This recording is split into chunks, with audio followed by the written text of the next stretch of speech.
सास बहू की दिल छू लेने वाली कहानी। बहू कहाँ मर गई? अंदर से आवाज आई। जिंदा हूँ माँ जी। तो फिर मेरी चाय क्यों अभी तक नहीं आई? कब से पूजा करके बैठी हूँ, ला रही हूँ माँ जी। बहू चाय के साथ भजिया भी ले आई। सास ने कहा, तेल का खिला कर क्या मारोगी? बहू ने कहा, ठीक है माँ जी, ले जाती हूँ। सास ने कहा, रहने दे, अब बना दिया है तो खा लेती हूँ। सास ने भजिया उठाई और कहा, कितनी गंदी भजिया बनाई है तुमने। बहू, माँ जी मुझे कपड़े धोने हैं, मैं जाती हूँ। बहू दरवाजे के पास छिपकर खड़ी हो गई। सास भजिया पर टूट पड़ी और पूरी भजिया खत्म कर दी। बहू मुस्कुराई और काम पर लग गई। दोपहर के खाने का वक्त हुआ। सास ने फिर आवाज लगाई, कुछ खाने को मिलेगा? बहू ने आवाज नहीं दी। सास फिर चिल्लाई, भूखे मारोगी क्या? बहू आई, सामने खिचड़ी रख दी। सास गुस्से से, ये क्या है? मुझे इसे नहीं खाना, इसे ले जाओ। बहू ने कहा, आपको डॉक्टर ने दिन में खिचड़ी खाने को कहा है, खाना तो पड़ेगा ही। सास मुंह बनाते हुए, हाँ तू मेरी माँ बन जा। बहू फिर मुस्कुराई और चली गई। आज इनके घर पर पूजा थी। बहू सुबह 4 बजे से उठ गई। पहले स्नान किया, फिर फूल लाई, माला बनाई, रसोई साफ की, पकवान और भोज बनाया। सुबह के 10 बज गए। अब सास भी उठ चुकी थी। बहू अब पंडित जी के साथ भगवान के वस्त्र तैयार कर रही थी। आज ऑफिस की छुट्टी थी तो उनके पति भी घर पर थे। पूजा शुरू हुई। सास चिल्लाती, बहू ये नहीं है, वो नहीं है। बहू दौड़ी दौड़ी आती और सब करती। अब दोपहर के 3 बज गए थे। आरती की तैयारी चल रही थी। पंडित जी ने सबको आरती के लिए बुलाया और सबके हाथों में थाली दी। जैसे ही बहू ने थाली पकड़ी, थाली हाथों से गिर पड़ी। शायद भोज बनाते हुए बहू के हाथों में तेल लगा था, जिसे वो पोंछना भूल गई थी। सारे लोग तरह तरह की बातें करने लगे। कैसी बहू है, कुछ नहीं आता, एक काम भी ठीक से नहीं कर सकती, ना जाने कैसी बहू उठा लाए। एक आरती की थाली भी संभाल नहीं सकी। उसके पति भी गुस्सा हो गए, पर सास चुप रही, कुछ नहीं कहा, बस यही बोल के छोड़ दिया, सीख रही है, सब सीख जाएगी धीरे धीरे। अब सबको खाना परोसा जाने लगा। बहू दौड़ दौड़ के खाना देती, फिर पानी लाती। करीब 70-80 लोग हो गए थे। इधर 2 नौकर और बहू अकेली। फिर भी वह सारा काम बहुत ही अच्छे तरीके से करती। अब उसकी सास और कुछ आस पड़ोस के लोग खाने पर बैठे। बहू ने खाना परोसना शुरू किया।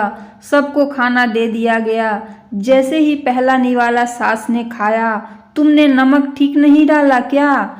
एक काम ठीक से नहीं करती हो, पता नहीं मेरे बाद कैसे ये घर संभालोगी। आस पड़ोस वालों को तो जानते ही हैं आप सब, वो बस बहाना ढूंढते हैं नुक्स निकालने का।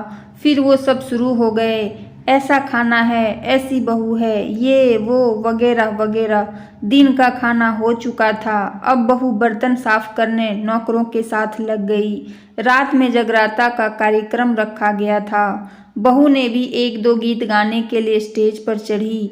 सास जोर से चिल्लाई, मेरी नाक मत कटा देना, गाना नहीं आता तो मत गा, वापस आ जा।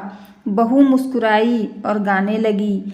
सब ने उसके गाने की तारीफ की, पर सास मुंह फुलाते हुए बोली, इससे अच्छा तो मैं गाती थी जवानी में, तुझे तो कुछ भी नहीं आता। बहू मुस्कुराई और चली गई। अब रात का खाना खिलाया जा रहा था। उसके पति के ऑफिस के दोस्त साइड में ही ड्रिंक करने लगे। उसका पति चिल्लाता, थोड़ा बर्फ लाओ, तो सास चिल्लाती, यहाँ दाल नहीं है। फिर चिल्लाता, कोल्ड ड्रिंक नहीं है, पापड़ ले आओ। इधर उधर आखिर में उसके पति की शराब गिर पड़ी उसके एक दोस्त पर और बोतल टूट गई। पति गुस्से में 2 झापड़ अपनी पत्नी को लगाते हुए कहता है, जाहिल कहीं की, देख कर नहीं कर सकती, तुझे इतना भी काम नहीं आता। सारे लोग देखने लगे। उसकी पत्नी रोते हुए कमरे की तरफ दौड़ी। फिर उसके दोस्तों ने कहा, क्या यार, पूरा मूड खराब कर दिया, यहाँ नहीं बुलाया होता, हम कहीं और पार्टी कर लेते। कैसी अनपढ़ गवार बीवी ला रखी है तूने। उसे तो मेहमानों की इज्जत और काम करना तक नहीं आता। तुमने तो हमारी बेइज्जती कर दी। अब आस पड़ोस की औरतों को और बहाना मिल गया था। वो कहने लगी, देखो क्या कर दिया तुम्हारी बहू ने, कोई काम की नहीं है।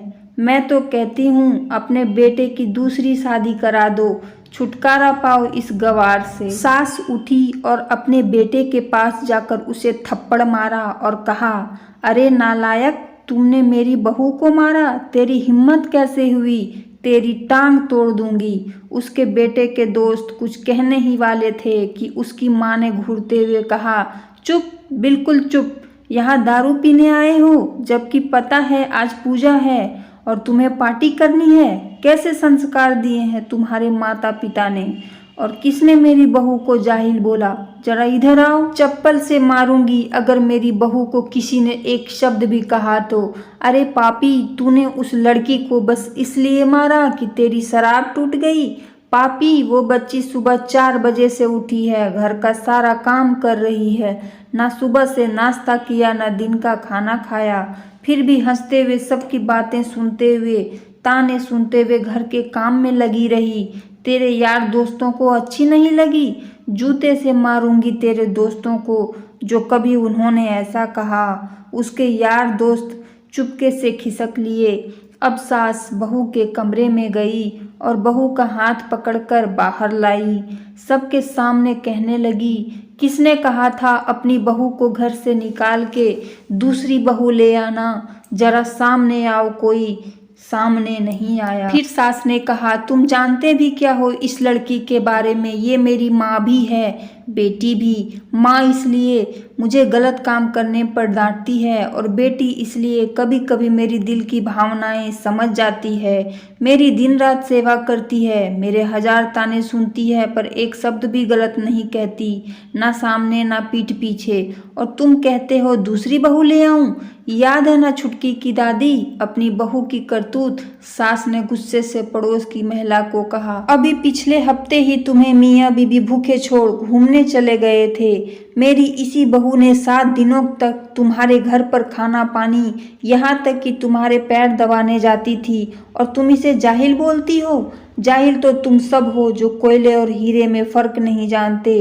अगर आइंदा मेरी बहू के बारे में किसी ने एक लफ्ज भी बोला तो मुझसे बुरा कोई नहीं होगा, क्योंकि ये मेरी बहू नहीं, मेरी बेटी है। बहू सिसकियां लेते हुए फिर कमरे में चली गई। सास ने एक प्लेट उठाई और भोजन परोसा और बहू के कमरे में खुद ले गई। सास को भोजन लाते देखा तो बहू ने कहा, अरे माँ जी, आप क्या कर रही हो, मैं खुद ले लेती। सास ने प्यार से ताना मारते हुए कहा, डर मत, इसमें जहर नहीं है, मार नहीं डालूंगी तुझे। तुझे नई सास चाहिए होगी, पर मुझे अभी भी तू ही मेरे घर की बहू चाहिए। बहू ने अपनी सास को रोते हुए गले से लगा लिया। सास भी रो दी पहली बार और कहा, चल खाना खा ले। फिर मजाक करते हुए कहा, फिर मेरे पैर दबाने चली आना, और ये ख्याल मन में मत लाना कि सास पैर दबाने बोलती है, किसी दिन मैं इनका गला दबा दूंगी, क्योंकि कभी मैं भी यही सोचती थी। दोनों खूब हंसने लगे। इस कहानी से हमें यही सीख मिलती है कि हम प्यार से किसी का भी दिल जीत सकते हैं। वीडियो अच्छा लगे तो लाइक शेयर एंड सब्सक्राइब जरूर कीजिएगा।